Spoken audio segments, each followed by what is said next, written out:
এই দাঁড়িপাল্লা এটি হলো কি ন্যায়ের প্রতীক, ইনসাফের প্রতীক। আমরা দেশের কিছু দলখানা মানুষের অবস্থা দেখলে মনে হয় শয়তান তার শয়তানির দায়িত্ব তারা গোছাইয়া দিয়া শয়তান বিশ্রাম গেছে। দেখুন লক্ষ্মীপুর 2 আসনের এই এমপি প্রার্থী তার বক্তব্যে কি ধরনের বক্তব্য দিছে আমরা তার বক্তব্যটা একটু মনোযোগ দেওয়া হবে।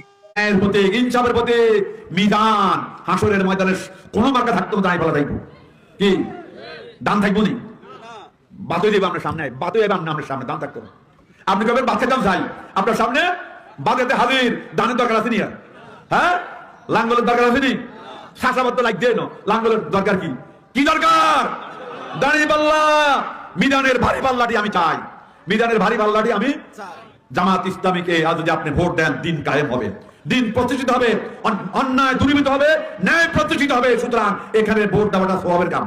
অথচ শয়তানে যারা শয়তানির দায়িত্ব দিছে তারা ও দায়িত্ব পাইয়া দেখুন তানোর ভিডিওটারে কাটসাট করিয়া তানোর ভিডিওর এই খণ্ডিত অংশ প্রচার করিয়া তানোর ব্যাপারে কি ধরনের অত্যাচার করে খণ্ডিত অংশটুকু একটু নিয়ে হাসরের ময়দানে কোন মার্কা থাকতো দাঁড়িপাল্লা থাকবো। জামাত ইসলামীকে আজ যদি আপনি ভোট দেন, দিন কায়েম হবে, দিন প্রতিষ্ঠিত হবে, অন্যায় দূরীভূত হবে, ন্যায় প্রতিষ্ঠিত হবে। সুতরাং এখানে ভোট দেওয়াটা সওয়াবের কাম।